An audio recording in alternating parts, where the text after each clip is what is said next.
Sir.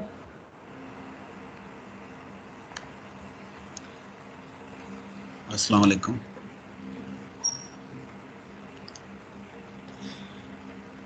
बिस्मिल्लाहिर्रहमानिर्रहीम। अल्लाहुम्मा सल्लि अला सय्यिदिना मुहम्मद व अला आलि सय्यिदिना मुहम्मद व बारिक वसल्लम। सुब्हान रब्बिका रब्बिल इज़्ज़ति अम्मा यसिफून व सलामुन अलल मुरसलीन वल्हम्दुलिल्लाहि रब्बिल आलमीन। अच्छा बेटा,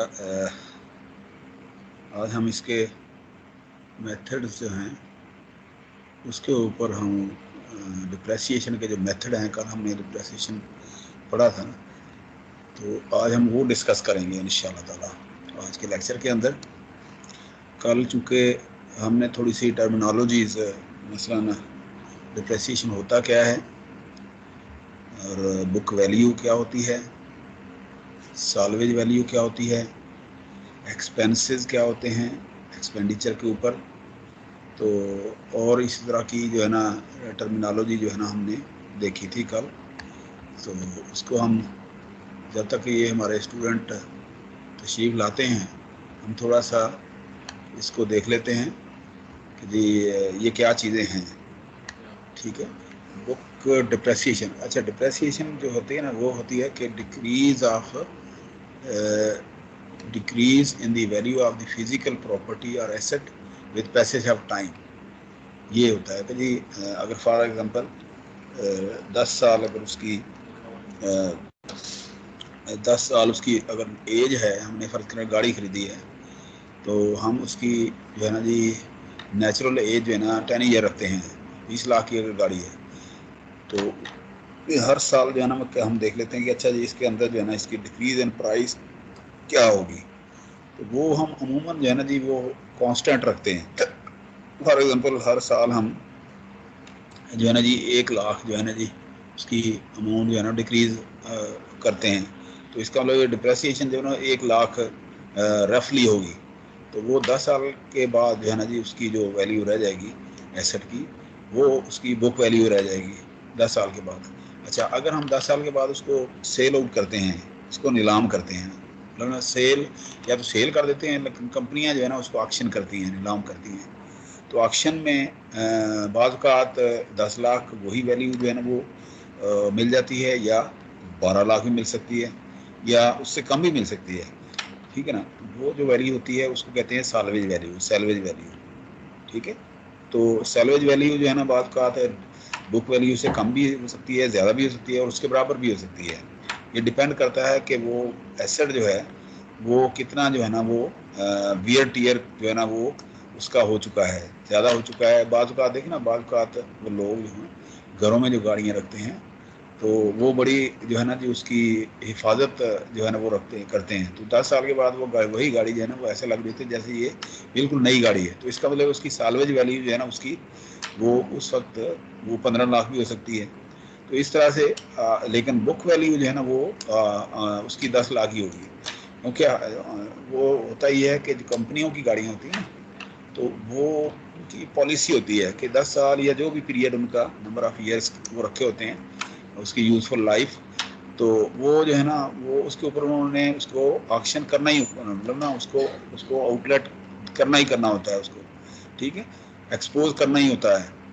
तो वो उस वक्त जो है ना जी वो लोग जो होते हैं ना बाज़-औक़ात वो उनको पता होता है कि जी गाड़ी अगर ये ऑक्शन होगी तो मैं ही खरीदूंगा, या कोई और मेरा कोई अपना कोई तल्लक वाला खरीदेगा, तो वो बंदा जो है ना उस गाड़ी को संभाल के रखता है। तो इसका मतलब ये है कि 10 साल के बाद उसकी जो बुक वैल्यू है वो तो होगी 10 लाख, लेकिन 10 लाख या 5 लाख जितनी भी होगी, तो लेकिन ये है कि सैलवेज वैल्यू जो होगी उसकी वो 15 लाख होगी, मैक्सिमम होगी। अच्छा, बाज़-औक़ात ये है ना कि गाड़ियाँ वो केयरफुल नहीं होते, वो कंपनी की गाड़ियों में कभी कोई बंदा ड्राइव कर होता है, तो कभी कोई बंदा ड्राइव कर होता है, तो उसका मतलब ये है कि वो गाड़ी जो है ना उसकी बुक वैल्यू जो है ना 10 लाख है, लेकिन उसकी सैलवेज वैल्यू जो है ना वो बिल्कुल जो है ना जी वो 5 लाख रह जाती है। तो इस तरह से it depends on the situation, wear tear की जो उसकी कंडीशन है उसके ऊपर डिपेंड कर होता है। तो ये कुछ हमने टर्मिनोलॉजी वो देखी थी। तो अभी जो है ना हम इसका जो है ना जी वो मेथड हम देखते हैं कि मेथड क्या है। तो मेथड जो है ना हमने कल डिस्कस किया था कि ये इसके मेथड हैं 5 हैं, तो इनके डिफरेंट नाम भी हैं, कुछ ज़्यादा भी हैं, लेकिन यहाँ इस बुक के अंदर जो है ना ये मेथड जो है ना इसके कैलकुलेशन के वो 5 बताए हैं। सबसे सिंपल जो मेथड है वो स्ट्रेट लाइन मेथड है, स्ट्रेट लाइन मेथड। तो although there are several methods for calculation of depreciation, ठीक है ना जी। वो अच्छा, अब इसमें स्ट्रेट लाइन मेथड में जो है ना जी ये हमने इसका यहाँ पर हमने देखा। अच्छा, इसके लिए जो है ना मैंने एक साइट वो देखी थी, अगर आपने वो करना हो शायद मैंने यहाँ पर उसको बुक मार्क किया है, अगर वो मिल जाती है वो साइट भी हम वो देख लेते हैं। यहाँ पर ये डिप्रेसिएशन इससे कुछ मैंने एग्जांपल्स जो है ना यहाँ पर नोट करने की कोशिश की है, तो आप इस साइट को भी देख सकते हैं इस तरह से कि डिप्रेसिएशन इससे मैंने एग्जांपल जो है ना कुछ यहाँ पर जो है ना वो यहाँ पर वो किए। तो इसके अंदर जो है ना बड़ा स्ट्रेट जो मेथड है, आप इसको भी यूज़ कर सकते हैं कि हम फॉर एग्जांपल यही देखते हैं, इस फार्मूला इसने यहाँ पर कैलकुलेट किया हुआ है, मतलब ना यहाँ पर कैलकुलेटेड ऑलरेडी, तो हमारी बुक के अंदर जो है ना वो कैलकुलेट किया, मतलब उसको कैसे डिराइव किया है यहाँ, मतलब ना ड्राइव जो है ना एज ए स्टूडेंट जो है ना वो ड्राइव बहुत बेहतर होता है, ठीक है ना। लेकिन यहाँ पर जो है ना जी हम इसको पहले यहाँ देखते हैं, उसके बाद जो है ना वो डेरिवेशन की तरफ हम जाते हैं कि जी देखें, straight line depreciation is a very common and simplest method of calculating depreciation expense. In straight line depreciation, the expense amount is the same every year over the useful life of the asset. कि जी इसके अंदर जो है ना वो same amount जो है ना वो कैलकुलेट होती है। जैसे मैंने आपको कहा था हर साल जो है ना 1 लाख की जो है ना वो होगी डिप्रेसिएशन, तो इस तरह से फार्मूला इसका जो है ना वो होगा cost minus salvage value divided by useful life. ये बहुत ही सिंपल इसके अंदर वो लिखा हुआ है। तो इस तरह से अगर आप देखें, इसको कैलकुलेट करें, तो यहाँ आप देखें कि एग्जांपल के अंदर consider price of equipment 25,000 with an estimate useful life of 8 years and zero salvage. देखो ना, अब सैलवेज वैल्यू जैसे मैंने आपको गाड़ी का बताया था कि जी 8 साल के बाद जो है ना इसकी सैलवेज वैल्यू जो है ना वो जीरो होगी, कि जी कोई एसेट ऐसा होगा, कोई कंप्यूटर है, कोई मोबाइल है, कोई इस तरह की, फॉर एग्जांपल मोबाइल है, हमने 10-25 हज़ार का मोबाइल लिया, ठीक है ना जी, 8 साल के बाद उसकी क्या वर्थ होगी, वो उसको कोई वो बिल्कुल वो किसी अमाउंट पे खरीदेगा नहीं, ठीक है ना जी, या उसकी टूट फूट हो जाएगी। वो जो है ना जी, अब मेरे पास एक लैपटॉप है, कम यूईटी का लैपटॉप है, वो जो है ना जी ये हमने वहाँ पर जो 4 लैपटॉप खरीदे थे, उस वक्त उनकी प्राइस थी 70,000, बड़ी अपने हिसाब से हमने बड़ा ज़बरदस्त उस वक्त प्राइस के साथ वो लैपटॉप ख़रीदा था। अच्छा, अब वो एक मेरे पास है, उनमें से अभी तक मैंने वापस नहीं किया यूईटी को, तो अब वो जो है ना वो लैपटॉप जो है ना वो जो है ना उसकी स्क्रीन टूट गई है, ठीक है ना जी। तो उसकी स्क्रीन मैंने पिंडी में बहुत सारी जगहों पे वो देखा कि जी कहीं से मिल जाए, तो उसकी वो स्क्रीन जो है ना उसकी ये जो सामने जो हम देख रहे होते हैं वो मुझे नहीं मिली। तो उन्होंने कहा जी इस साइज़ की स्क्रीन अब आ ही नहीं रही, तो इसका मतलब ये है कि उसकी सैलवेज वैल्यू जो है ना अब वो मेरे पास वो बेकार पड़ा है, मैंने जाके वो जो है ना स्क्रैप एसेट के तौर पे उसको उनके स्टोर के अंदर जो है ना जमा कराना है, तो इसका मतलब उसकी सैलवेज वैल्यू जो है ना वो ज़ीरो हो गई है, ठीक है ना। बुक वैल्यू जो है ना जी उसकी भले हो या ना हो, कि जी बुक वैल्यू भी शायद उसकी वो 1,000-2,000 हो, ठीक है ना, या 4,000 हो, क्योंकि उसमें से कुछ हार्ड डिस्क और इस तरह की चीज़ें जो है ना जी वो लोग वो निकाल लेते हैं, जो जो जो कंप्यूटर वाले होते हैं, तो वो उसकी बुक वैल्यू तो कुछ ना कुछ होगी, लेकिन सैलरी वैल्यू जो है ना उसकी ज़ीरो होगी, मैं उसको बेचने जाऊँगा तो कोई नहीं खरीदेगा, ठीक है ना जी। तो इस तरह से आप देखें, तो इसकी जो है ना जी अमाउंट जो है ना वो इस तरह से कैलकुलेट करेंगे कि जी cost minus salvage value divided by useful life. तो इस तरह से अगर आप देखें तो इसकी ओपनिंग बुक वैल्यू जो है ना जी, फॉर एग्जांपल जो है ना जी इसकी पहले साल तो ज़ीरो होगी, जाहिर है कि नया ख़रीदा है तो वो यही होगी, ठीक है ना जी। ओपनिंग ये ज़ीरो होगी ही नहीं, और एंडिंग जो होगी ये 25,000 होगी। उसके बाद अगले साल जो है ना उसकी, अच्छा डिप्रेसिएशन 8% है, डिप्रेसिएशन बढ़ता है, देखो ना ये बढ़, यहाँ पर तो है नहीं ना, यहाँ डिप्रेसिएशन कांस्टेंट रहेगा, तो इस कांस्टेंट उसका मतलब ये पहले साल यहाँ तो 8 है ना ऐसे टोकन के तौर पर रख दिया, अगले साल ये जो है ना ये 3150 है, फिर अगले साल। तो इसका मतलब ये कांस्टेंट होती है बुक वैल्यू जो है ना, ये जो डिप्रेसिएशन होती है स्ट्रेट लाइन मेथड के अंदर। तो इसके अंदर जो है ना वो चूंकि इसके ऊपर इंटरेस्ट या किस तरह की नहीं होती जो है ना, उसके ऊपर जो है ना ये डिप्रेसिएशन बढ़ता है अगले अगले जो मेथड है उनके अंदर, लेकिन स्ट्रेट लाइन के अंदर जो है ना वो नहीं बढ़ता। अब आप देखिए यहाँ पर कि जी यहाँ पर आप देखें कि जी यहाँ इसकी एंडिंग बुक वैल्यू ना करते करते ये 3125 रह गई है। तो डिप्रेसिएशन जो है ना इतना था, मतलब ना इसकी प्राइस इसके बराबर रह गई है, इसकी प्राइस इसके बराबर रह गई है, और अपने बुक वैल्यू जो है ना 6250 रह गई है। अच्छा, जब 8वां साल कंप्लीट होगा उस वक्त मतलब का मतलब ये है कि ये बुक वैल्यू इसमें से ये निकल गया डिप्रेसिएशन, तो ये ज़ीरो होगी। अब इस सैलवेज वैल्यू जो है ना इस टाइम के ऊपर इसकी ये ज़ीरो होगी। तो इस तरह इसको अगर आप ग्राफ की सूरत में देखते हैं तो देखें फर्स्ट ईयर में ये है, अगला साल तो अगला साल अगला साल, ये स्ट्रेट लाइन मेथड जो है ना ये बनता है ऐसे स्ट्रेट लाइन मेथड, ठीक है ना। इसको स्ट्रेट लाइन मेथड के तौर पे अगर आप देखें तो इस तरह से जो है ना 9 साल के अंदर जो है ना इसकी वैल्यू जो है ना वो पूरी होगी। अच्छा, अब हम इसको ये एग्जांपल भी आप देख सकते हैं, अगर ये साइट आपके सामने है, अगर आप साइट को यूज़ करना चाहें तो इसको भी कर सकते हैं स्ट्रेट लाइन मेथड के लिए, बहुत ही सिंपल है। लेकिन हम एज अ स्टूडेंट जो है ना जी हम इसको यहाँ पर कैलकुलेट करते हैं यहाँ पर, ठीक है ना जी। यहाँ एक मिनट में स्टूडेंट को ले ली है, चलें ठीक है जी। तो आपकी इंटरेस्ट का स्टूडेंट ये आलम है कि जी 42 मिनट्स हो गए हैं और अभी दो स्टूडेंट आए हैं। तो ये मतलब ना बहुत अनइवन सा एटीट्यूड है ये, बेटा इस तरह से ना करें। ये 2 क्लासें जो रह गई हैं आप काइंडली पंक्चुअलिटी का जो है ना मुजाहरा करें। आप लोग जो है ना देखें ना, मैं घर से रेडी होके यूनिवर्सिटी में आया हूँ 8 बजे से पहले से यहाँ मैं पहुँचा हुआ हूँ, ठीक है ना जी। ये रेडी होके सारा कुछ हो गया, आप लोग घरों में हैं बेटा। तो इतना लेथार्जिक एटीट्यूड इस एज में जो है ना वो मुनासिब नहीं है। आपको अपना वो आपका नुकसान होगा, इसमें टीचर का कोई नुकसान नहीं। टीचर ने तो जाहिर है कि जी वो पढ़ाना है, अगर एक भी स्टूडेंट होगा नहीं भी होगा मैं लेक्चर मतलब ना करके अपलोड कर दूंगा, लेकिन ये जो है ना आपकी अटेंडेंस और आपकी जो है ना वो परफॉर्मेंस उसके ऊपर बड़ा फ़र्क पड़ेगा। तो आप लोग थोड़ा सा ख्याल करें बेटा, ठीक है ना, अपनी अटेंडेंस को यकीनी बनाएं। तो ये बड़ी प्रॉब्लम हो जाएगी। अब देखें ना कल या क्विज या जिसमें बहुत थोड़े बच्चे थे, अगर वो बच्चे एक्सपेक्ट करें कि जी हमें पास कर दिया जाएगा तो ये मुनासिब नहीं है, हमें कोई इंस्ट्रक्शन नहीं है, बल्कि मुझे हमें बताया गया कि जी रिज़ल्ट को आपने बिल्कुल वो उसी तरह से नेचुरल जो होगा उस तरह से रखना है। तो हम अगर चाहते हुए भी आप लोगों को फेवर नहीं दे सकेंगे, तो इसलिए आप काइंडली जो थोड़े से वो क्लासें रह गई हैं उसके अंदर अपनी अटेंडेंस को यकीनी बनाएं, आपका अपना फ़ायदा है, ठीक है ना जी। कल को कोई किसी बंदे ने गिला नहीं करना कि टीचर ने हमारे साथ जो है ना जी ज़्यादती कर दी। तो ये मैं आपको बार बार मैं रिक्वेस्ट कर रहा हूँ। अच्छा जी, अब हम यहाँ बुक वाला मेथड जो है ना हम देखते हैं। This method assume that decrease in value of asset is directly proportional to its age, कि एज जो है ना 10 साल है या 8 साल है उसके मुताबिक। This method derive its name from the fact that book value of the asset decreases linearly with time.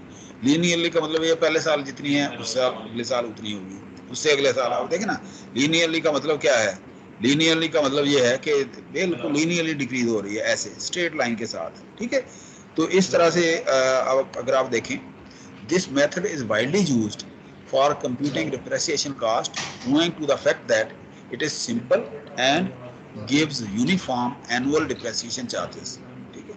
अच्छा, वो एग्जांपल जो है ना नेट वाली उसको अगर आप जहन में रखें, यहाँ पर आप देखें कि यहाँ एन इज जो depreciation life of the asset और रिकवरी पीरियड इन ईयर, मतलब नंबर ऑफ ईयर अगर एन 10 है या 8 है उस एग्जांपल के अंदर, तो ये नंबर ऑफ एन है। अच्छा, फर्स्ट कॉस्ट ऑफ और original cost of unadjusted basis, तो इसमें फर्स्ट कॉस्ट जो है ना वो क्या थी इसके अंदर, ये फर्स्ट कॉस्ट जो है ना ये थी 25,000, ठीक है ना, ये 25,000 ये फर्स्ट कॉस्ट थी, ठीक है ना जी, इस तरह से ओपनिंग। अच्छा, उसके बाद जो है ना जी यहाँ पर आप देखें इसकी बी फर्स्ट कॉस्ट और ओरिजिनल कॉस्ट और अनएडजस्टेड बेसिस इन रुपीज़, ये बी है, ठीक है ना जी। अच्छा, salvage estimated salvage value at the end of the life of the asset in rupees, D के एनुअल कॉस्ट, तो ये हर साल की है, डी के हर साल, मतलब जो है ना जी, के इज इक्वल टू एन होता है ना, के इज इक्वल टू 0, के इज इक्वल टू 1, 0 भी हो सकता है उसी साल, 1 2 3, k is equal to n minus 1 होगा, ये फिर n minus 1, k is equal to n minus 1 होगा। अच्छा, अब k is equal to 1 to n होगा, यहाँ पर हमने 0 नहीं रखा, अगर 0 रखते हैं तो एन माइनस 1 होगा, लेकिन अगर के को 1 रखते हैं तो वो एन होगा, ठीक है ना जी। तो annual cost of depreciation in kth years is equal to 1 to n, के इसके जो है ना ये वैल्यू, मतलब ना ये फार्मूला में थोड़ा सा कुछ चीज़ें जो है ना वो आपने अज्यूम करनी होती हैं। DK is the cumulated depreciation cost through the kth years in rupees, कि जी वो जो है ना जी kth ईयर, वो हर साल जो है उसके अंदर उसकी जो कम्युलेटेड वो होगा, मतलब ना हर साल वो डिप्रेशन इकट्ठा होता जाता है ना, इकट्ठा होता जाएगा, इकट्ठा होता जाएगा। इकट्ठे से मुराद ये देखें ना, यहाँ पर ये डिप्रेशन इकट्ठा हो रहा है, यहाँ पर आप देखें ना, यहाँ ये वाला ये आपका वैल्यू जो है ना, ये इधर डिप्रेशन बढ़ रहा है, कुमुलेट हो रहा है, ठीक है ना जी। अच्छा, ये कम्युलेटिव हो रहा है, अच्छा जी, नहीं ये कम्युलेट होगा ऐसे ऐसे ऐसे ऐसे, टोटल इसके मुताबिक जो है ना, टोटल ये उसकी वो वैल्यू के बराबर हो जाएगा, उसकी बुक वैल्यू के बराबर हो जाएगा, ठीक है ना जी। अच्छा, अब यहाँ पर आप देखें, फार्मूले से आपको क्लियर हो जाएंगी ये चीज़ें। अच्छा, D k is equal to, अब आप देखें कि जी ये बी जो है ना, इसकी वैल्यू क्या है, बी जो है ना जी, ये है फर्स्ट कॉस्ट, बी में से आपने सैलरी वैल्यू निकाल दी, डिवाइडेड बाई एन आपने कर दिया नंबर ऑफ ईयर्स के, तो डी के क्या आ जाएगी, एनुअल कॉस्ट ऑफ डिप्रेसिएशन, ये कॉस्ट आ जाएगी, ये ना एनुअल कॉस्ट, बी में से एस निकाल दिया, ओरिजिनल प्राइस में से एन निकाल दिया, एस निकाल दिया ये। तो अब आप देखें यहाँ पर फार्मूला हमने क्या लिया था, यहाँ पर आप देखें cost minus salary value divided by useful life, useful life मतलब 8 साल है या एन है, ठीक है ना, b minus s divided by n, ठीक है ना जी। तो ये आ जाएगी डी। तो इस तरह से जो है ना ये फार्मूला जो है ना इसका आ जाएगा यहाँ पर। अच्छा, अब इस यहाँ पर थोड़ा सा आप इसको और इसको करें कि जी नंबर ऑफ ईयर्स फर्क करें, आपने किसी भी नंबर के जो है ना हमारा ईयर, उसके ऊपर डिप्रेसिएशन आप निकालना है, मतलब 6ठे साल में निकालना है आपने, टोटल पे नहीं निकाल रहे, 10 में से 6ठा साल में निकालना है। तो वो 6ठे साल का के यहाँ पर लिख देंगे और के मल्टीप्लाई कर देंगे b minus S over n, और डी के ये हो जाएगा, ठीक है ना जी। अब इस डी के तो अब आप देखेंगे जी बुक वैल्यू क्या होगी, तो बुक वैल्यू का मतलब ये है कि टोटल प्राइस में से ये वैल्यू निकाल दें डी के, ठीक है ना जी, बुक वैल्यू डी के। अच्छा, अब डी के की वैल्यू जो हमने कि जो है ना यहाँ से ये रख दें इसके अंदर, तो हमारे पास करते करते जो है ना हमारे पास ये फार्मूला जो है ना अब बन जाएगा इस तरह से, B K is equal to B minus K into B minus S over N. The term b minus s is referred to as the depreciable value of an asset, ठीक है। तो इस तरह से हमारे पास जो है ना ये आ जाएगा डिप्रेसिएशन स्ट्रेट लाइन मेथड के साथ कैलकुलेशन। अब हम यहाँ पर जो है ना ये एग्जांपल भी करते हैं, ठीक है ना। ये एग्जांपल आप देखें, small equipment has its first cost of 20,000, 10 years and 10 year estimated life, ठीक है ना जी। अब ये क्या होगी आपकी बी जो है ना जी, ये इसकी क्या है, ये वाली बी वैल्यू है ना 10 years एन, ठीक है ना जी। The estimated salary value is 0, तो इसका मतलब ये है कि ये सैलरी वैल्यू 0 है। मैंने आपको जैसे अपने लैपटॉप की एग्जांपल दी, सैलरी वैल्यू 0 है, ठीक है ना जी।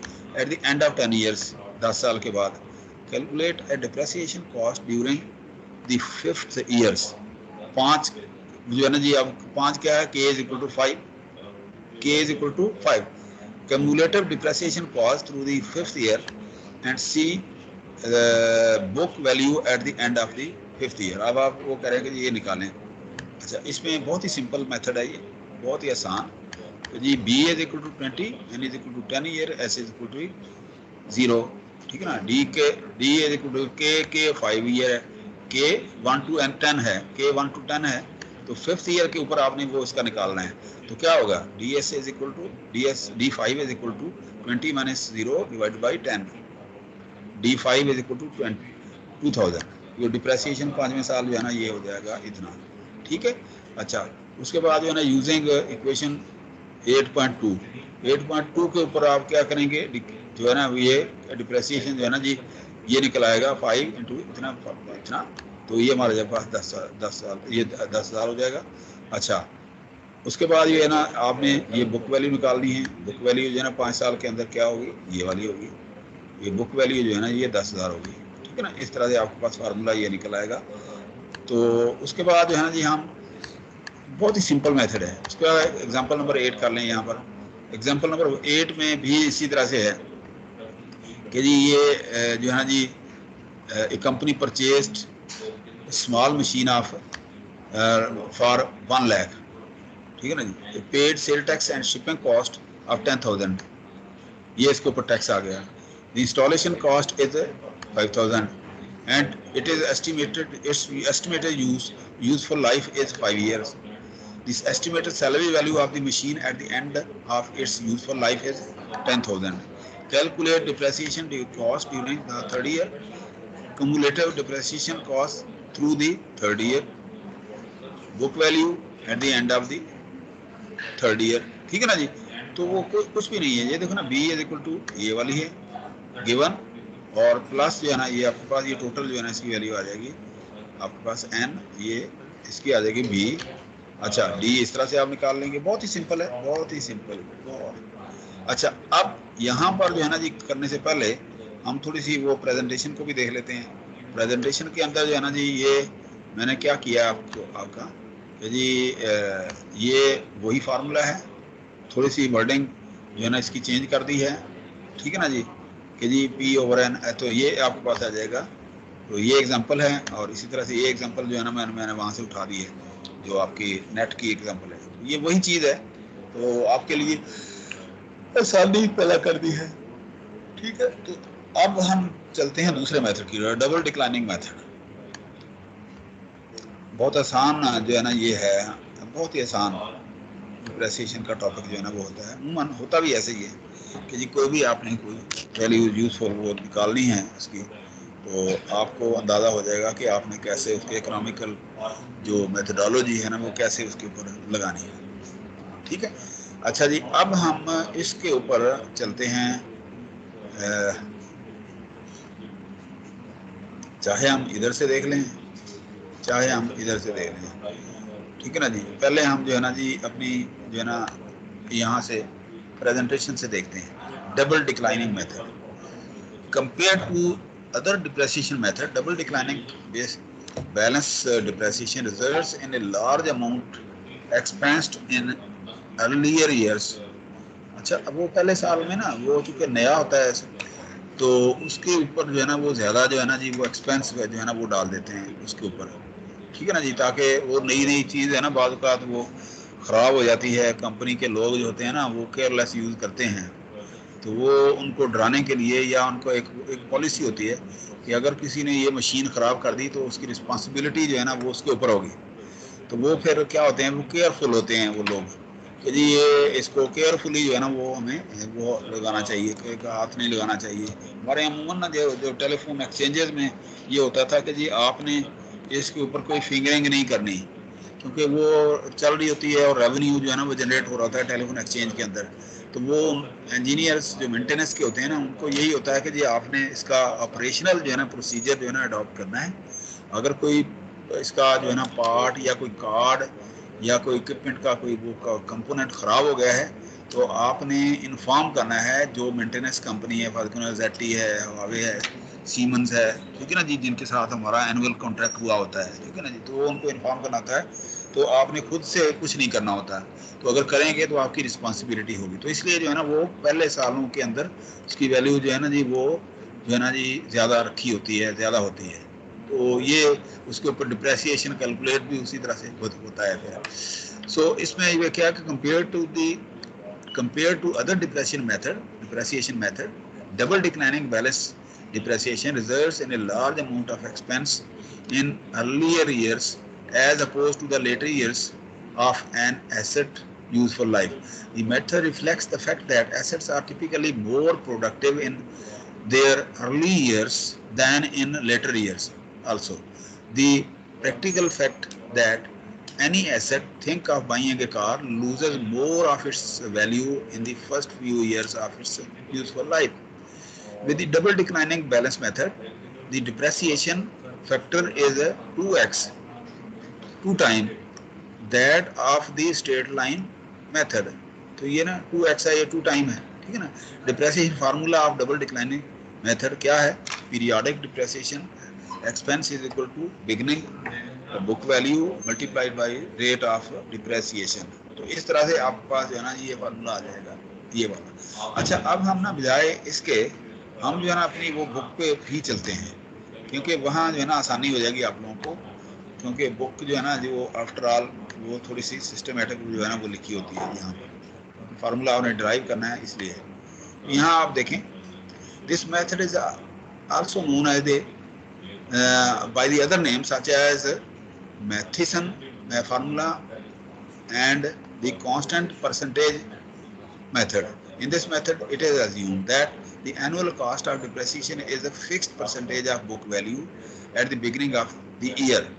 फिक्स वैल्यू जो है ना उसकी परसेंटेज होगी बिगिनिंग ऑफ द ईयर्स, ठीक है ना जी। मतलब कहने का मकसद है कि शुरू में जो है ना वैल्यू जो है ना वो ज्यादा रखी होगी। अच्छा, it is assumed that annual cost of depreciation is a fixed percentage of the book value at the beginning of the year. The ratio of the depreciation in any one year to the book value at the beginning of the year is constant throughout the life of the asset and designated by R. R क्या है? 0 से 1 year, ठीक है ना जी। अच्छा,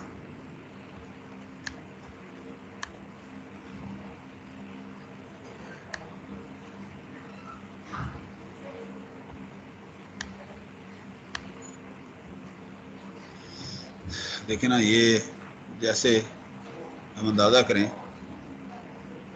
ना, हमारे जो स्टूडेंट हैं इनकी पंक्चुअलिटी का हाल ये देख लें कि क्या है, ठीक है ना जी। ये पंक्चुअलिटी की हालत देख लें हमारे स्टूडेंट की कि जी जो है ना जी मेहरबानी कर रहे हैं, अभी जो है ना जी ये तकरीबन 9 बज गए हैं और 5 स्टूडेंट जो है ना हमारे पास आए हैं, 5 स्टूडेंट। तो अब फिर आप जो है ना टीचर से एक्सपेक्ट ना करें कि जी टीचर आपको जो है ना कुछ फेवर देगा, बेटा ये ज़रा ध्यान में रखें। अच्छा जी, the ratio of the depreciation in any one year to the book value at the beginning of the year is constant throughout the life of the asset and is designated by R. R क्या है? 0 से 1 तक। R is taken equal to 2 over n when a 200% declining balance is used। आपने कहा ना कि जी शुरू में वो बैलेंस जो है ना जी डिप्रेसिएशन जो है ना वो डबल रखा जाता है, उसका ज़्यादा रखा जाता है उसका। तो यहाँ पर इसलिए वो 200% की बजाय 200% जो है ना वो रख दिया है।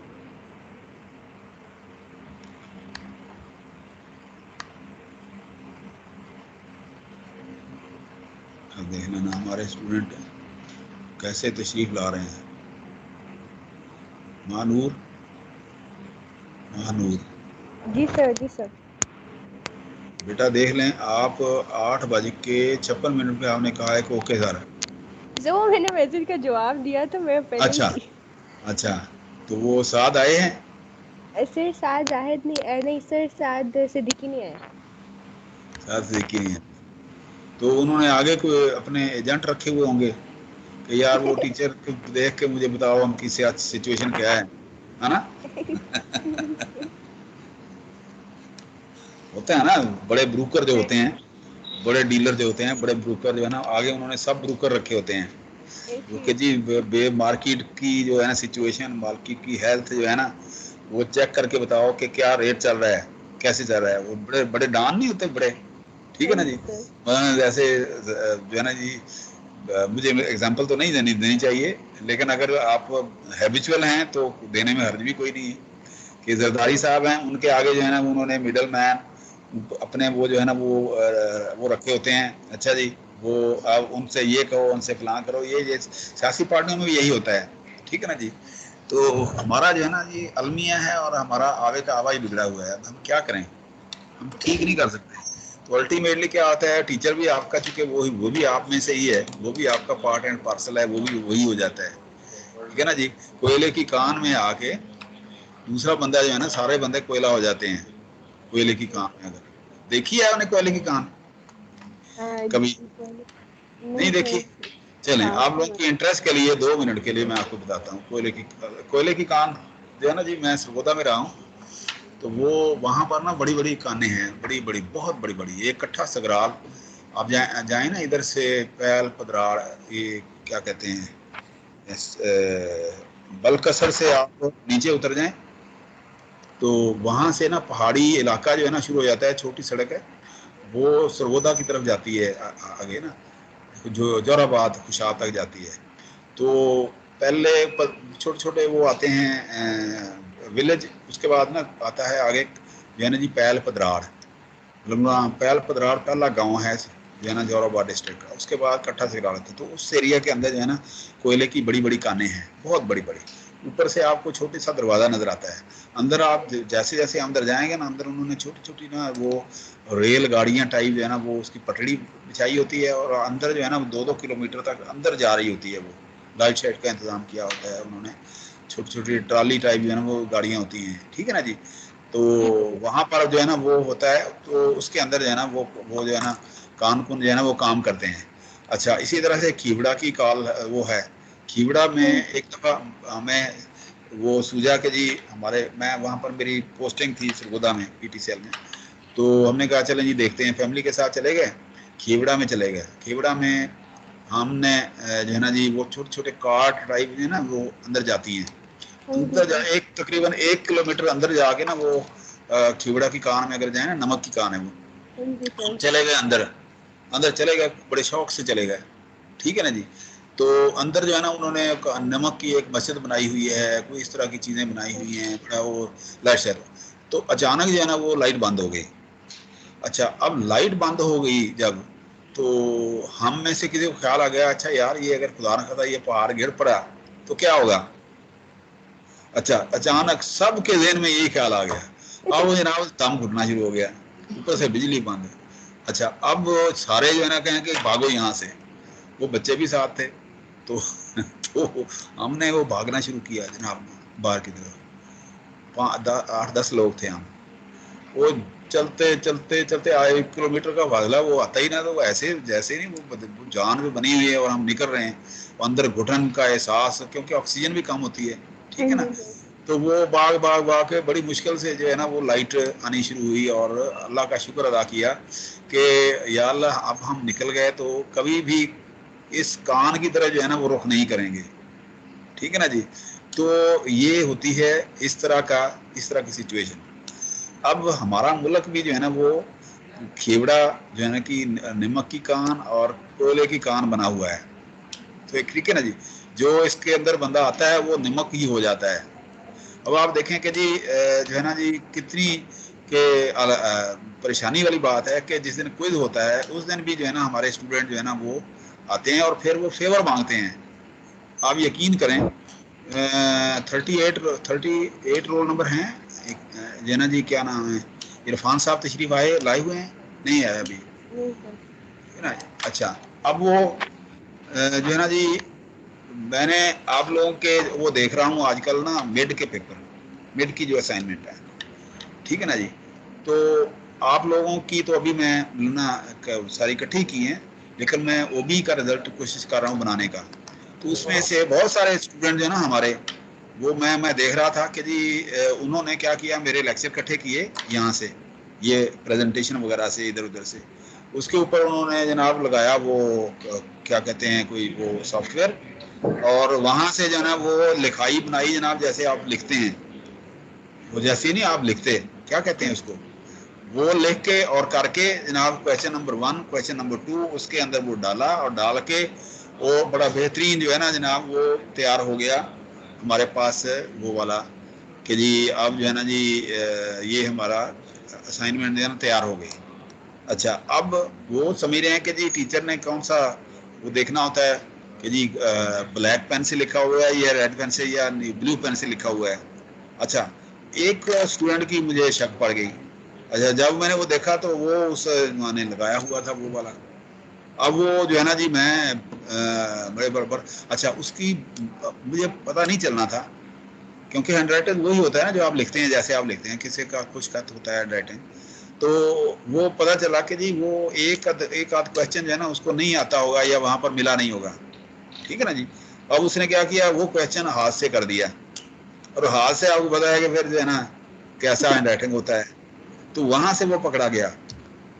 अच्छा, उसके बाद जब उसके साथ थोड़ी सी करस्पॉन्डिंग हुई तो वो जनाब वो ऐसे पड़ गया मुझे, उसने कोई बदतमीजी भी की, गैर पार्लिमानी भी हुआ, तो उसका केस मैंने सबमिट भी कर दिया है डिपार्टमेंट को, ठीक है ना।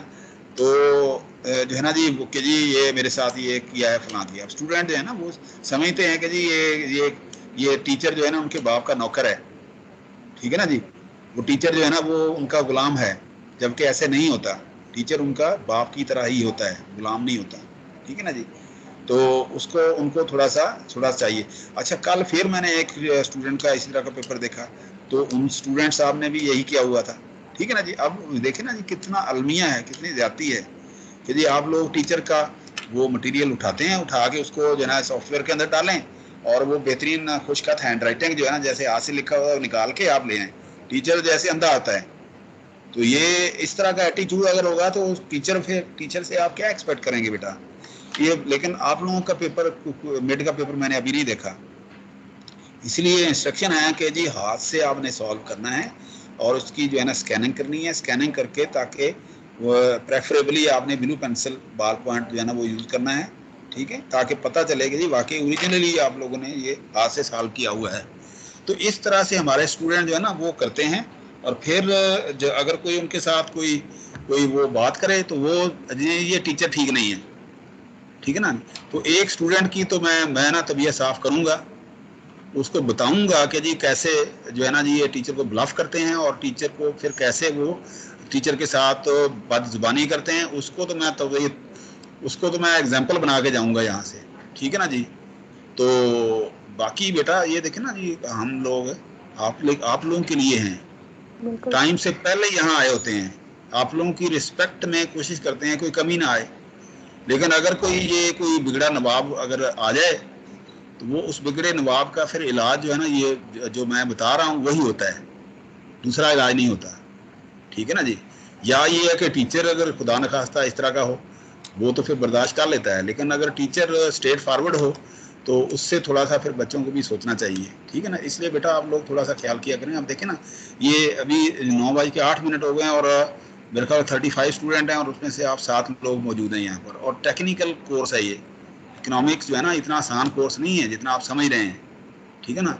और 3+0 का कोर्स है ये, फुल कोर्स है, ठीक जी है ना। सर। इसको अगर आपने पूरी तवज्जो नहीं दी तो आप जो है ना जी खुदा न खास्ता फर्ज करें ये यूनिवर्सिटी खुल जाती है तो वो कहेंगे अच्छा जी यहाँ आके आप यहाँ पर पेपर दें, तो मेरा ख्याल में जो है ना जी 50% स्टूडेंट हम फेल हो जाएंगे, क्योंकि उन्होंने पढ़ा ही नहीं हुआ। स्टूडेंट यही समझ रहे हैं कि जनाब ये जो है ना ठीक है जी हम ऐसे हल कर लेंगे। अगर यूनिवर्सिटी खुल गई है और यहाँ आके पेपर वो हुआ, तो आपने पढ़ा नहीं हुआ, तो इसका मतलब ये होगा कि आप जो है ना जी म्यूजिक फेक्स कर सकते हैं। इसलिए बेटा आप लोग थोड़ा सा ख्याल करें, सारे दोस्तों को बताएं तो कि जी इसको इसको सीरियस लें, तवज्जो से इसको पढ़ें, जो जितना जितने जितना मतलब जो हो गया तो हो गया, ठीक है ना जी। कि जी ये तो अल्लाह ताला का भी ये जो है ना वो नेचुरल प्रिंसिपल है कि जब अल्लाह के दरबार पे आ गए और सच्चे दिल से आपने आके तौबा कर ली, बेशक मरने में एक दिन बाकी है, अगर आपने तौबा कर ली तो अल्लाह आप उसी दिन बख्शे जाते हैं, ठीक है ना जी। तो यही प्रिंसिपल जो है ना हम यहाँ पर अडॉप्ट करते हैं कि यार ठीक है, क्विज अगर हो रहा है तो बच्चा अगर 25 मिनट का क्विज है, 24 मिनट में एक बच्चा आया, उसने आके टीम ज्वाइन कर लिया, उसके बाद उसने पेपर जो है ना सॉल्व कर लिया, हम समझते हैं यार ठीक है कोई नहीं।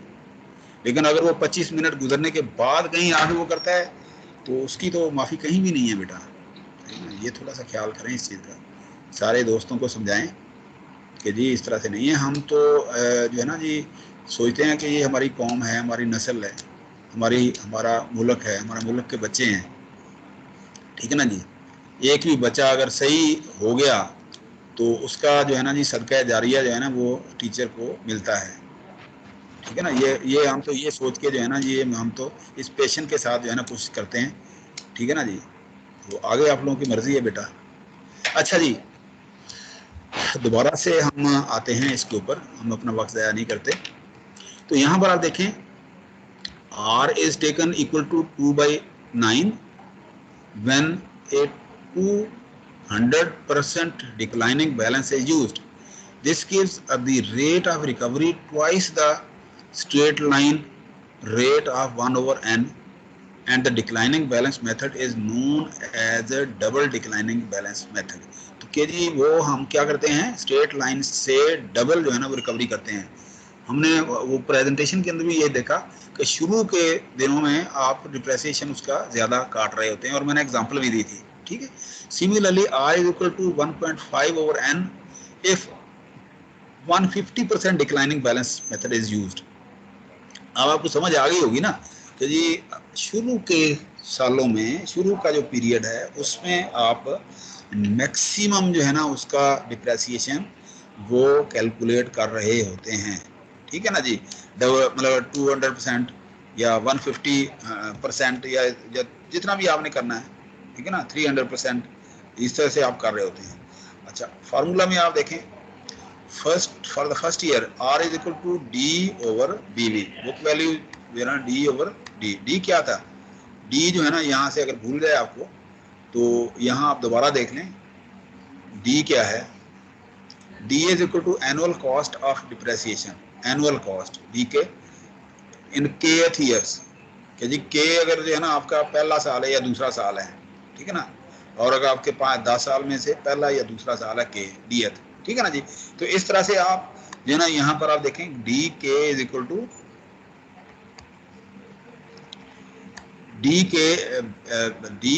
D1 over BV। अच्छा, BV1 पहले साल में क्या है, is equal to B is equal क्या हो जाएगा, D is equal to B into R। ठीक है, similarly for the second year R is equal to D2 over B2। ठीक है ना जी, यहाँ पर भी फिर ऐसे ही निकल जाएगा कि जी इसमें से ये जो है ना पहले साल का डिप्रेसिएशन निकाल दें तो हमारे पास जो है ना ये आ जाएगा। अच्छा, अब देयरफॉर अब इसको जो है ना जी आप इसके तो फार्मूला बना दें कि जी D over D is equal to B इधर चला गया, ठीक है ना जी, और B माइनस D इधर आ गया। ठीक है ना, मतलब कैलकुलेशन है ना ये, आप मैथमेटिक्स, सिंपल सी मैथमेटिक्स है। D2 is equal to B minus D1 into R। अच्छा, अब इसमें जो है ना जी आप जो है ना जी ये वैल्यू जो है ना लगाते जाएं, अब ना ये इसमें से वो आप जो है ना सब्स्टिट्यूशन करते जाएं, और उसके बाद जो है ना जी आपके पास B is equal to B into one minus R into R ये आ जाएगा। तो थर्ड ईयर में क्या हो जाएगा, R equal to D3 over B3, और पिछले जो है ना वैल्यू इसमें से लगाते जाएं आप, B3 is equal to B minus D1। अब ये आप देखें ना, ये आप इसका एक फार्मूला एक आपकी ये जो है ना हो जाएगी, आप यहाँ पर इस तरह की जो है ना आपके पास फार्मूला बन जाएगा कि जी इसको ये जो है ना मतलब ना तीसरा साल है ना, ये तीसरे में से 2 है, मतलब एक कम कर दिया, तो इसका मतलब K-1 यहाँ हो जाएगा, K-1 यहाँ आ गया, D के ये है, B इज इक्वल टू ये 1 माइनस ये आपके पास यार फार्मूला बन गया ये वाला, D k is equal to this one. ठीक है ना, बहुत ही सिंपल फार्मूला है। The relationship for cumulative depreciation cost through kth year is obtained as dk is equal to d1 plus d2 plus d3 dk। ठीक है ना जी, तो यहाँ क्या हो जाएगा, br plus br 1 minus r plus अगला br 1 माइनस r स्क्वायर। ठीक है ना, ये इस तरह से। ठीक है ना जी, तो आपके पास हो जाएगा br plus br into 1 minus r plus ये वाला, ये करते करते जो है ना आपके पास एक लीनियर जो है ना ये रिलेशनशिप आ जाएगा आपके पास, ये सीरीज बन जाएगी, ये ज्योमेट्रिक सीरीज जो है ना ये बन जाएगी। ज्योमेट्रिक सीरीज आपने मुझे मेरे ख्याल में ये आप बंद करें बेटा, ये 13 रोल नंबर आप माइक बंद कर लें बेटा। अच्छा, वो अब ये ज्योमेट्रिक सीरीज आपने पढ़ी होंगी ना किसी इकोनॉमिक, ये जो मैथमेटिक्स में आपने सीरीज पढ़ी होंगी मेरे ख्याल में। तो अगर आप इसको सॉल्व करें तो ये आपके पास जो है ना ये सीरीज का सलूशन जो है ना इस तरह से आ जाएगा, बहुत सिंपल है। अगर किसी को ना आए तो मैं आपको बता दूंगा, ये थोड़ा मैथ बैठ के करेंगे ना तो आपको आसानी हो जाएगी। ज्योमेट्रिक सीरीज का जो सलूशन होता है इस तरह से आप निकाल सकते हैं। ठीक है ना जी, ये करते करते जो है ना जनाब आपके पास इसको मतलब सॉल्व करते हैं ना, और ये बहुत सिंपल है। असल में अब मैं बोर होता तो मैं यहाँ आपको इसका समझा देता कि जी ये कैसे हुआ है, अदरवाइज जो है ना ये बहुत ही सिंपल है, आप करेंगे तो हो जाएगा। अच्छा, उसके बाद ये करते करते आपका डी के और बी के वो उसी तरह से फार्मूला जो पहले वाला लगाना है, और आपके पास जो है ना जी b v n is equal to b into 1 minus r n, ये फार्मूला आ जाएगा जनाब ये वाला इसका। So book value at the end of useful life of the asset is given by BVN is equal to B minus RN। तो ये आपके पास ये फार्मूला आ गया आपका ये वाला, ठीक है ना जी। तो इस तरह से अब आप देखें कि जी इसका फार्मूला और स्ट्रेट लाइन का फार्मूला, स्ट्रेट लाइन का फार्मूला क्या है, स्ट्रेट लाइन का फार्मूला जो है ना जी हमारे पास क्या था, ये वाला, ठीक है ना, ये वाला, ये वाला समझ लें, ठीक है ना जी। हाँ यही है, मतलब ना बेसिकली है ये वाला, लेकिन ना थोड़ा सा जो है ना book value at the and जो है ना वो निकल आती है ये वाली। असल तो ये है ना डिप्रेसिएशन इसका, वो सिंपल है। अच्छा जी, अब आप इसकी भी एग्जांपल करें, तो देखें कि solve the example 8.1 by double declining method. तो यहाँ पर बी दो दिया हुआ है, b is equal to 20,000 and ये सेल्वेज वैल्यू 0 थी। D5 जो है ना जी वे आप इसको निकालें, D5 अब देखें ना जी n यहाँ पर आपके पास आ गया D5 ये वाला। अच्छा, उसके बाद जो ना फॉर डबल डिक्लाइनिंग के लिए क्या है, DR ये है आपके पास, D5 ये है, और कैपिटल D5 जो है ना जी अब आपने निकाला है यहाँ पर, ठीक है ना जी। और इसी तरह से BV5 जो है ना ये बन गया आपके पास। बहुत ही सिंपल है, बहुत ही सिंपल। अच्छा, इसी तरह से अगर हम अपनी इसके ऊपर आ जाएंगे, यहाँ ये वही फार्मूला है, आप जो है ना जी थोड़ा सा स्टाइल डिफरेंट है, ठीक है ना जी। यहाँ पर आप देखें ये फार्मूला यहाँ पर लगाया हुआ है, और एग्जांपल जो है ना ये कौन सी एग्जांपल है, ये एग्जांपल जो है ना जी मैंने उठाई है, जैसे मैंने आप लोगों को बताया था यहाँ पर, यहाँ से ये डबल डिक्लाइनिंग मेथड है, डबल डिक्लाइनिंग मेथड, तो यहाँ से, ठीक है ना जी। तो ये मैंने आपको साथ साथ जो है ना मैं साइट भी बता रहा हूँ, और साथ साथ मैं कोशिश कर रहा हूँ कि आप लोग जो है ना जी बुक भी पढ़ें और साइट भी देखें, और उसके अनुसार ये एग्जांपल मैंने यहाँ से उठा के आपके वो लगाई है उस तरह उसके, ठीक है ना जी। तो ऐसे हम इसको सॉल्व करते हैं। तो यहाँ पर आप देखें, थोड़ा सा हम इसको भी पढ़ लेते हैं। Compare to the other depression method, double declining balance method results in large amount expensed in earlier years as opposed to the later years of an asset's useful life. The method reflects the fact that assets are typically more productive in their early years than in the later years also. The practical fact that any asset, think of buying a car, loses more of its value in first few years of its life. With the double declining balance method, the depreciation factor is 2x, मतलब 200% जिसका मैंने कहा था, 2 time that of the straight line method, कि जी इसका formula जो है ना वो डबल होगा उसका। डिप्रेसिएशन फार्मूला क्या बनेगा फिर, कि जी beginning book value into rate of depreciation. तो इस तरह से अगर आप देखें तो यहाँ पर जो है ना वो वही फार्मूला है, उसी तरह से आप लगाएंगे तो आपके पास जो है ना ये करते करते जो है ना इसका जो बनेगा ना जनाब, ये बनेगा ऐसे, इसका जो ग्राफ जो है ना, कहने का मकसद ये है ना एक्सपोनेंशियल ग्राफ बनेगा, ये ऐसे एक्सपोनेंशियल ग्राफ, स्ट्रेट लाइन की बजाय ना ये एक्सपोनेंशियल ग्राफ जो है ना ये बनेगा, ठीक है ना जी। ये सिर्फ मैं यही बताना चाह रहा था कि देखें इस साल इतना है, फिर इतना है, देखो ना वो ये बहुत ज़्यादा है, देखें ना ये वाला डबल है, फिर इससे कम हो गया, फिर कम करते करते करते जो है ना आपके पास ये वैल्यू हो गई। तो ये अमूमन जो है ना ये जो होता है ना बैंक वाले, बैंक से अगर आप गाड़ी खरीदें ना तो बैंक के अंदर जो है ना ये फार्मूला जो है ना डबल डिक्लाइनिंग मेथड जो है ना वो यूज़ कर रहे होते हैं बैंक वाले। उसकी वजह ये होती है कि बैंक जो है ना थोड़ा सा ट्रस्ट नहीं करता, ठीक है ना जी, कि ये वो ट्रस्ट नहीं कर रहा होता अपने उसके ऊपर, इस गाड़ी दे देता है, पैसे उसके होते हैं, वो इसलिए नहीं करता कि खुदा न खास्ता ये गाड़ी का एक्सीडेंट हो गया, क्योंकि मैंने गाड़ी खरीदी थी ना, मुझे पता है ना बैंक के थ्रू तो वो गाड़ी जब तक आपकी वो प्राइस पूरी नहीं आप करते यहाँ तक, तो वो गाड़ी बैंक के नाम पे होती है, आपके नाम पे नहीं होती, ठीक है ना जी, बैंक के नाम पे होती है। तो जब आप पूरी प्राइस देते हैं तो फिर जो है ना आप वो उनसे एनओसी लेके एक्साइज के दफ्तर जाते हैं, वहां से गाड़ी जो है ना आपके नाम पे बढ़ती चलती है। तो इसका मतलब ये है कि शुरू में जो है ना वो बड़े सुखी हो जाते हैं, यहाँ तक आते आते आते ना बैंक को पता चला अच्छा यार अब थोड़े से पैसे रह गए हैं, कोई नहीं खा रहा यार बंदा। लेकिन शुरू में जो है ना वो पैसे जो है ना वो आपके वो यहाँ से बेतहाशा काट रहे होते हैं। तो आपकी अगर 48 जो इसकी इंस्टॉलमेंट्स हैं, तो शुरू की इंस्टॉलमेंट में जो है ना वो रेट जो है ना वो ज़्यादा लगा के आपसे पैसे वो ज़्यादा वसूल कर रहे होते हैं। तो एट द एंड जो है ना आपके पास ये वैल्यू हो जाती है इसकी, जो वैल्यू बुक वैल्यू, ठीक है ना जी। तो इस तरह से ये डबल डिक्लाइनिंग मेथड जो है ना वो अमूमन बैंकों के अंदर अगर आप कोई लोन वोन लेते हैं, कोई और चीज़ लेते हैं, तो उसके ऊपर जो है ना आपसे वो इंटरेस्ट रेट जो है ना इस तरह का करते हैं डबल डिक्लाइनिंग मेथड के साथ, ठीक है ना। ताकि मैं आपको ये अच्छा जहाँ पर एतमाद होता है, जहाँ पर आप देखें ना जी आपका कोई रिश्तेदार है, आपका कोई और अजीज है, वो आपको क्या करेगा स्ट्रेट लाइन मेथड के साथ जो है ना आपको वो लोन दे देगा या चीज़ दे देगा, वो आपके साथ कोई ज्यादती नहीं करेगा। तो ठीक है ना जी। ये यूँ समझ लें कि जो आजकल इसकी लेटेस्ट शेप है ना इसकी स्ट्रेट लाइन मेथड की, वो यूँ समझ लें कि आप जो कमेटी नहीं डाल रहे होते घरों में, ख़वातीन जो कमेटी डालती हैं, वो कमेटी तकरीबन उससे मिलती जुलती होती है।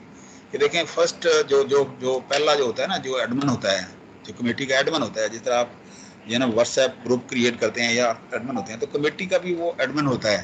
अगर आप उसको गौर से देखें तो पहली जो है ना उसकी जो जो होती है ना कमेटी, वो उसकी होती है, ठीक है ना जी, ताकि वो अपनी जो है ना जी अमाउंट जो है ना खरी कर ले, ठीक है ना। उसके बाद जो है ना बाकी जो है ना फिर उसने वो जो है ना जी वो लोगों के पैसे वो करके जो है ना वो होता है। तो हर साल जो है ना वो अब कोशिश होती है कि जी वो पैसे इकट्ठे करके उनको दे दें, जो ये वो एक रफ सा एक देसी सा झटका सा तरीका है जो है ना जी जो कमेटी वाला आपका स्ट्रेट लाइन मेथड का, ठीक है ना जी। लेकिन ये मेथड जो है ना ये बैंकों में यूज किया जाता है।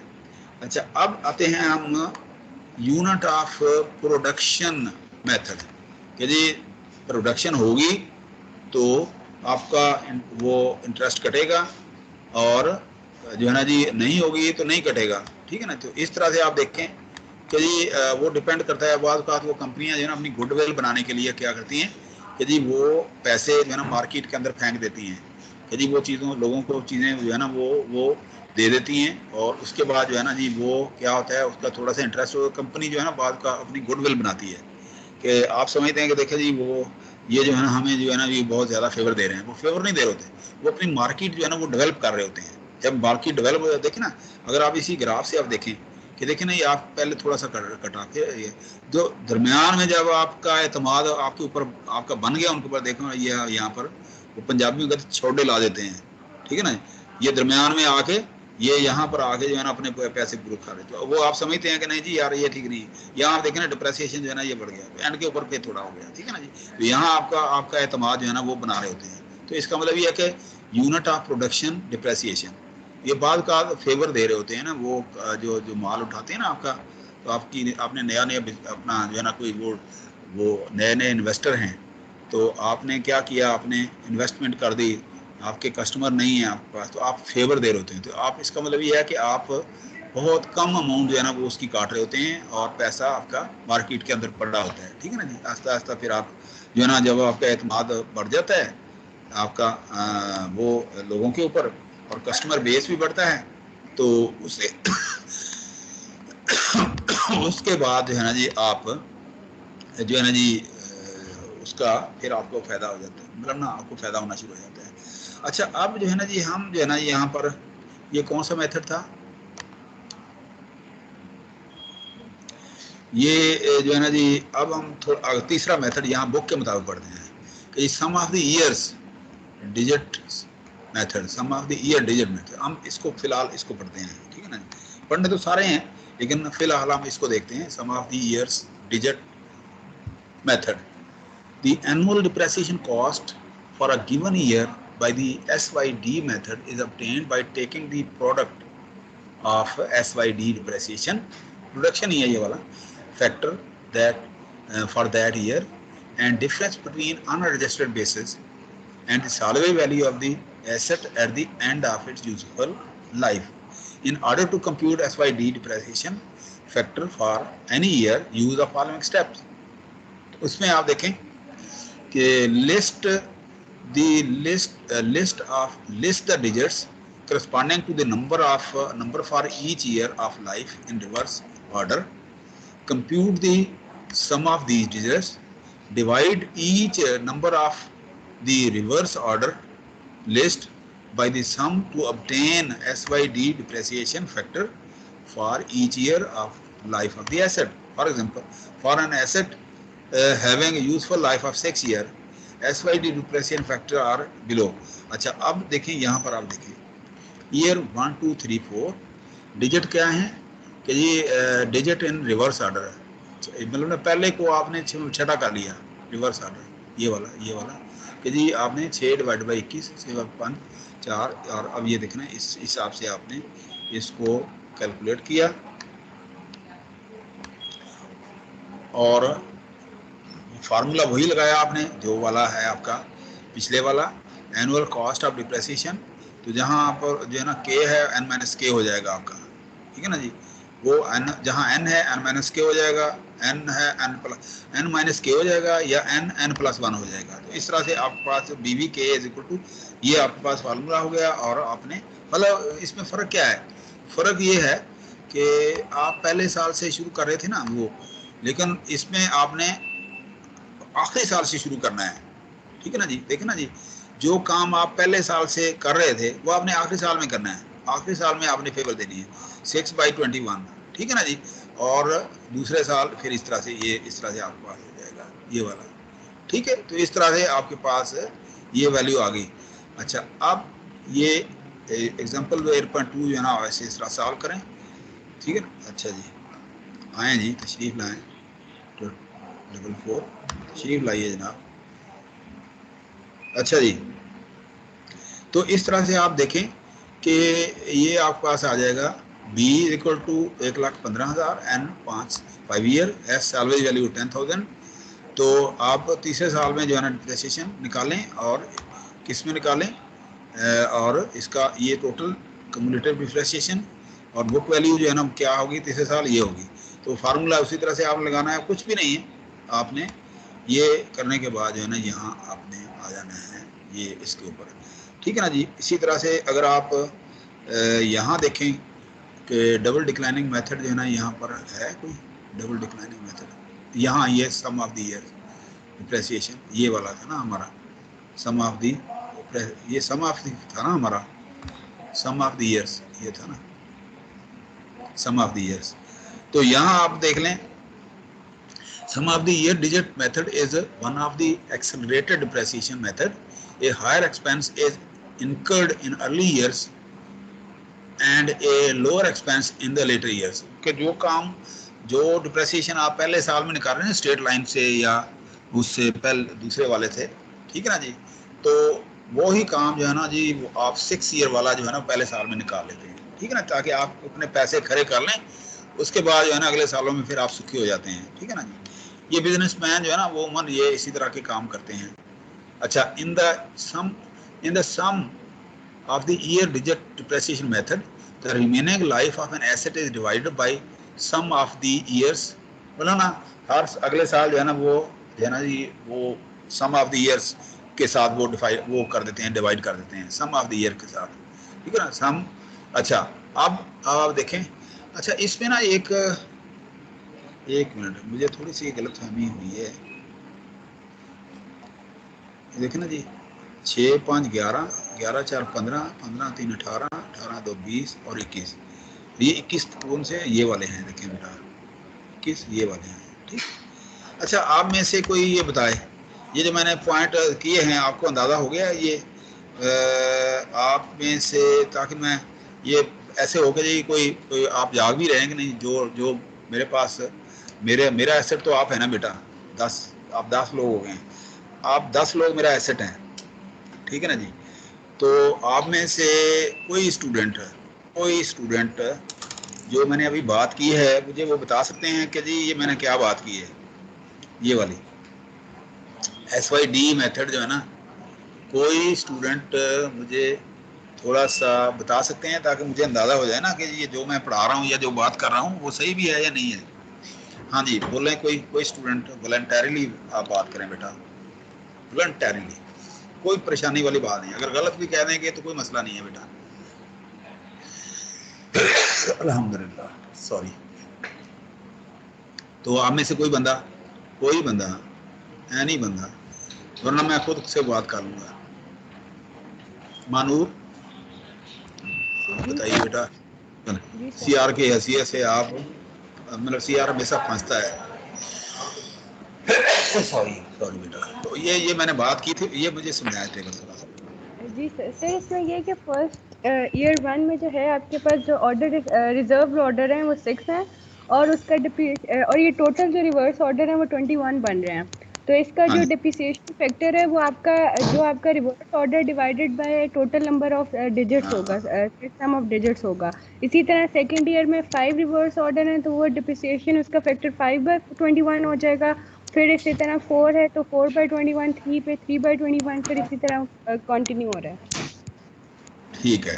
अब आप देखें ना, ये पॉइंट ये ना, list the digits corresponding to the number of years of life जी इन सर। Reverse order, compute the sum of these, divide each number of the reverse order list by the sum to obtain SYD depreciation factor for each of the year ये of life for of of life asset। Asset. ठीक हो गया। जी sir. अच्छा, तो ये अब ये इसको फार्मूले में, इसी में जो पिछले वाला था उसके अंदर ये फिट कर दिया हाँ जी। और आपके पास ये आ गया। तो ये बहुत ही आसान मेथड है बेटा। ये भी एग्जांपल आप कर लेंगे मेरा ख्याल में, ये एग्जांपल भी आप कर लेंगे। उसके बाद वह सिंकिंग मेथड। अच्छा, अब हम थोड़ा साथ साथ ये सारे चल रहे हैं ताकि आप लोगों में है ना ये आपको आसानी हो जाएगी। तो ये जो है ना फार्मूला मैंने, ये एग्जांपल जो है ना ये मैंने निकाली है वहाँ से, आपके उसमें से क्या कहते हैं, इंटरनेट का जो मैंने ये दिया है कि सम ऑफ द ईयर्स जो है ना, ये एग्जांपल यहाँ से उठाई है।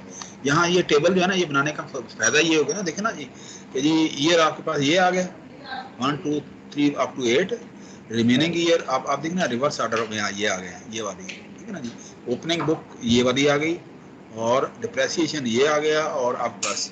अच्छा, अब जो है ना जी ये करते करते जो है ना ये जरा सिंपल है, ठीक है ना जी। इसको जरा करेंगे ना, आप देखें ना शुरू के दिनों में आपने यहाँ पर इसका सम ऑफ द ऑर्डर, ये जो दो नंबर पे जो हमने वो किया था ना, बिल्कुल वो उसी तरह का ये मेथड है।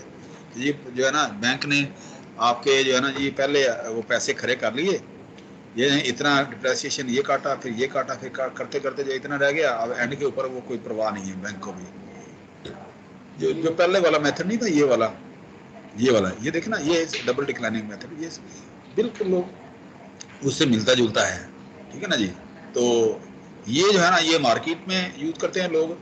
तो इस तरह का ये जो है ना ये अमूमन जो है ना जी आपके वो यूज करते हैं बैंकों वाले, और ये जो है ना जी ये बैंकों वाले यूज करते हैं। तो पहला मेथड जो था स्टेट लाइन वाला वो कमेटियों में आप यूज करते हैं। कमेटी किसने डाली हुई है बेटा? किसी ने आप में से कोई कमेटी डाली हुई है कि नहीं, बताइए। आप जो मौजूद हैं कोई कमेटी का कोई बनाए ना, कोई ये सिनेरियो आप देखें। मैं आपको एक इसका ना एक सिंपल सा एक जो यूईटी है ना, यूईटी में अब इस दफ़ा ये कोरोना के बाद तो मुझे नहीं पता क्या सिचुएशन है, वहाँ रूल बनाया हुआ है कि जी एंटरप्रेन्योरमेंट आपने करनी है। जब तक आप एंटरप्रेन्योरमेंट नहीं करेंगे और वहाँ पर उसका प्रूफ नहीं देंगे आपको डिग्री नहीं मिलेगी, ठीक है ना। ये वहाँ रूल बनाया था और वो 1-2 साल उसकी प्रैक्टिस होती भी रही है। कोरोना के बाद का मुझे नहीं सिनेरियो पता, ठीक है ना जी। तो उसमें वो लोग जो है ना वो बाद का ये होता था कि जाके ना वो कपड़े के वो खरीद लेते थे सूट, वहाँ से फैसलाबाद से इधर उधर से वो बेचते थे, और उसकी जो ना इनफ्लो आउटफ्लो कैश का उसका सबूत ला के ना वो जमा कराते थे, फिर वो डिग्री लेते थे। तो अब आपकी यूनिवर्सिटी में मुझे नहीं पता कि ये कैसे है, हालांकि आप इकोनॉमिक्स पढ़ ही रहे हैं। तो आप जो है ना जी एक चंद लोग मिलें, ठीक है ना जी। तो आप कहेंगे अच्छा अभी स्टेट लाइन मेथड जो हमने यूज़ कर रहे हैं फॉर 10 डेज 20 डेज या इस तरह से, ठीक है ना जी। तो हर रोज़ जो है ना जी आप एक एडमिन बनाने, उस एडमिन को आप हर रोज़ जो है ना 100 रुपया दें, क्योंकि आपकी कैपेसिटी स्टूडेंट की हैसियत से इतनी होगी, ठीक है ना। फ़र्क करें आप रख लें 1 महीना रख लें, महीने में आप क्या करें कि जी 30 लोग हैं, एक कमेटी डाल लें, ये हर रोज जो है ना जी 100 रुपया आप वो देंगे। तो पहले जो है ना जी 0 के ऊपर जब वो होगा 0 ईयर के ऊपर, अगर CR या GR हैं उनके पास आ जाएंगे, तो 30 दिन के वो आपके बन जाएंगे 30,000 हो जाएंगे 3,000, ठीक है ना। आप पैसे ज्यादा रखें ना, 30,000 हो जाएंगे, तो 30,000 पहले दिन आपको मिल गए, ठीक है ना जी। अच्छा, उससे अगले दिन दूसरे को, तीसरे दिन आप देखिएगा कि ये जो है ना आप थोड़े सुखी भी होंगे कि हर रोज जो है ना एक बंदे को 30,000 रुपया मिल जाएगा, हालांकि 1,000 उसका अपना है, ठीक है ना जी। तो अगर रनिंग इनकम है किसी की, ठीक है ना जी, रनिंग इनकम का मतलब ये है, ठीक है ना। CR ने पहले महीने जो है ना पहले दिन 30,000 लेके खर्चा कर लिया, और उसके बाद अगले दिन जो है ना जो उसके पास पैसे ही नहीं है। तो इसलिए जो है ना ये अमूमन ख्वातीन जो तनख्वाहदार सैलरीज लोग होते हैं ना, वो ये कमेटी का जो है ना स्ट्रेट लाइन मेथड वाला जो है ना फार्मूला वो यूज करते हैं, ठीक है ना। पैसे अपने ही होते हैं, डिप्रेसिएशन उसका जो है ना वो कम होते होते होते, डिप्रेसिएशन का मतलब ये है कि आपको वो तनख्वाह में रनिंग में पता नहीं होता कि जी महसूस ही नहीं होता। कमेटियाँ आपकी पूरी होते होते आखिरी साल में जो है ना, जो आखिरी महीने में या आखिरी साल में जो है ना, जो बंदा जो है ना उसको पता होता है कि यार इतने पैसे मुझे मेरी जाएंगे, ठीक है ना जी। तो इस तरह से वो लोग जो है ना बाद औक़ात इस तरह का काम करते हैं, ठीक है ना। अच्छा जी, अब हम जो है ना जी सिंकिंग मेथड जो है ना हम ये देखते हैं, ताकि हम अपना ये फ़र्क करें। कितने रह गए हैं? ये 5 मेथड थे ना, तीसरा, चौथा और उसके बाद ये जो है ना ये 5वां। अच्छा जी, सिंकिंग का मतलब ये होता है कि जी आपकी जो रकम डूब गई है, सिंकिंग फंड मेथड, कि जी वो होता है ना कि नेकी कर दरिया में डाल, कि जी आपने नेकी की दरिया में डाल दी, तो अब आपको नहीं पता, इसलिए कहते हैं कि नेकी जो है ना, नेकी करके उसको एक्नॉलेज करना, उसको इतराना, तो अल्लाह ताला ने उससे मना कर किया है कि अगर आपने सदका किया है, तो अगर आप वो जो है ना जी उसको किसी को अगर दिए हैं पैसे या कुछ किया है कुछ, तो आप अगर वो उसको एक्नॉलेज कराएंगे तो आपका वो 0 हो जाएगी उसकी वैल्यू, ठीक है ना जी। तो इसलिए मना किया गया है। तो उसको कहते हैं, इसको कहते हैं सिंकिंग फंड।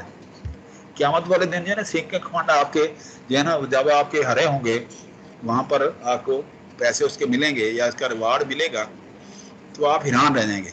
तो सिंकिंग फंड जो है अचानक जो है ना मिल जाते हैं जब, तो वो कहेंगे नहीं मेरे जो वो पैसे तर गए, हम भी कहते हैं मेरे पैसे तर गए, तो वो सिंकिंग फंड होता है, ठीक है ना जी।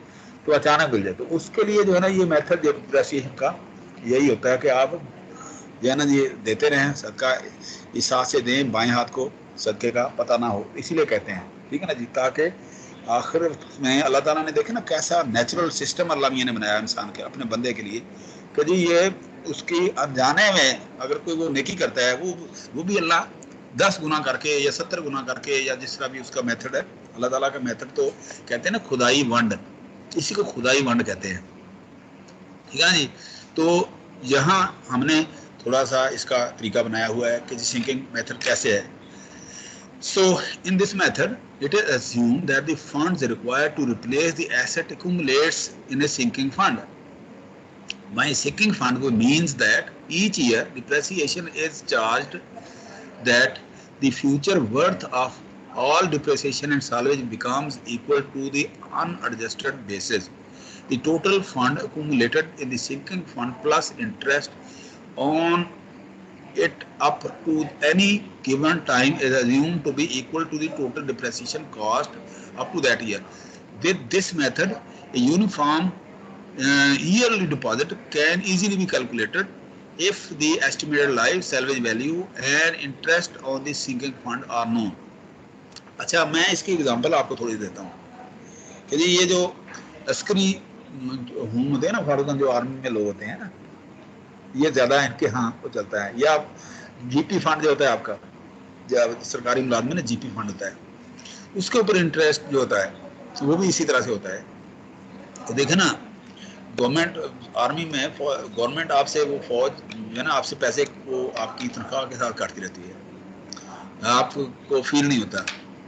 अच्छा, वो कोई साथ उन्हीं पैसों से क्या करते हैं, कोई वो जो है ना जी वो अस्करी होम या कोई इस तरह का जो है ना जी, या कोई वो जो होती है क्या कहते हैं DHA वगैरह, वहाँ पर जो है ना ज़मीन लेके उसकी जो है ना डेवलपमेंट वो शुरू कर देते हैं, ठीक है।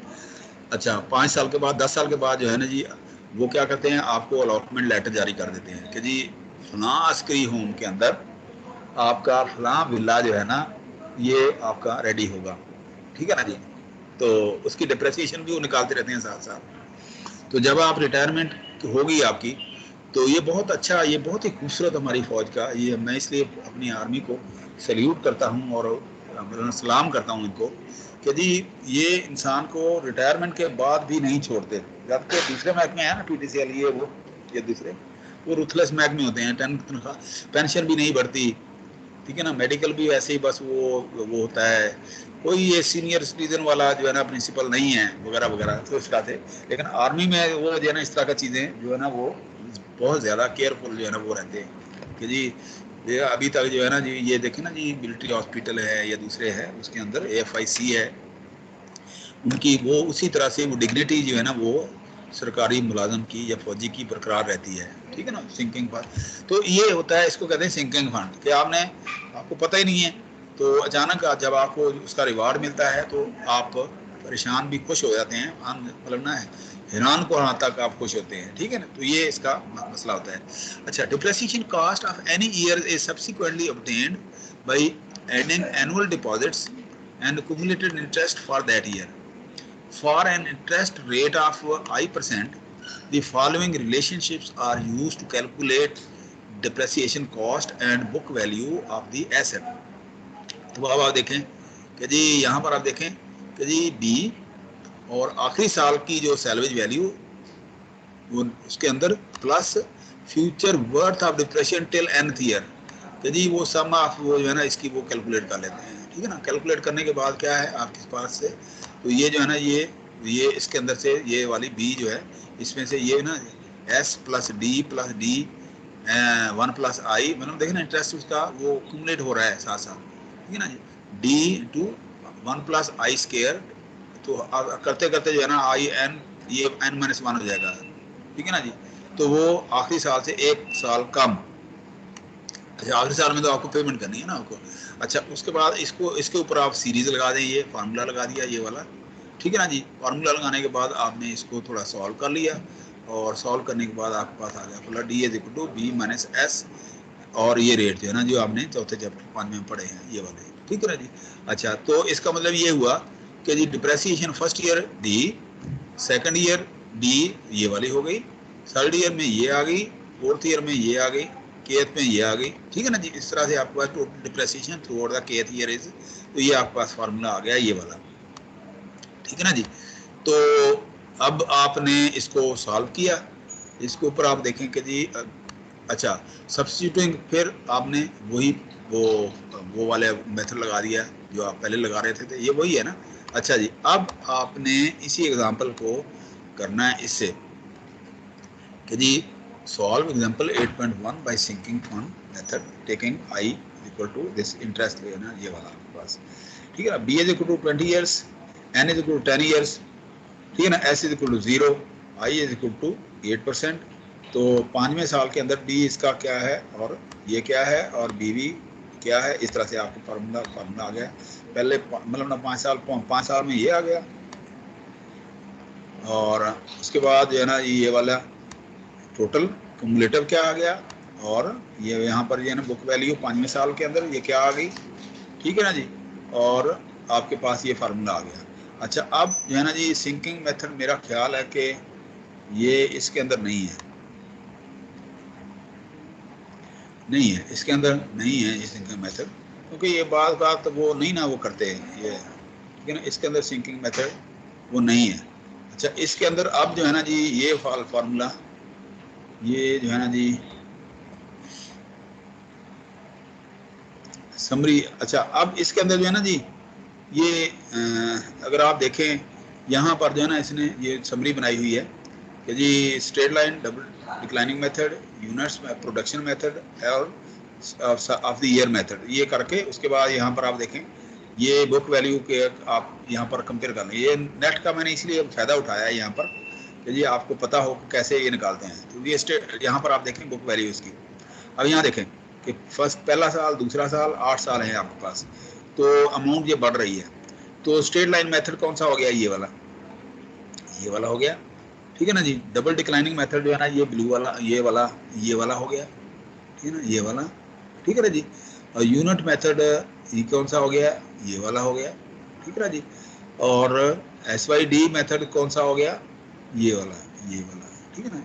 अब इसका मतलब ये है कि ये मेथड दोनों मिलते जुलते हैं, ये वाले, ठीक है ना, ये वाला डबल डिक्लाइनिंग और ये वाला, ठीक है ना जी। अच्छा, अब इसके बाद अब आप देखें यहाँ पर डिप्रेसिएशन कैसे होगा, कैलकुलेट होगा कि स्ट्रेट लाइन में जो है ना ये जो है ना जी हर साल जो है ना बराबर रहेगा, डिप्रेसिएशन हर साल में ये बराबर रहेगा, इस तरह से ये बराबर होगा, मतलब ना हर साल एक जैसा करता है, जैसे आप कमेटी डाल रहे हैं, ठीक है ना जी।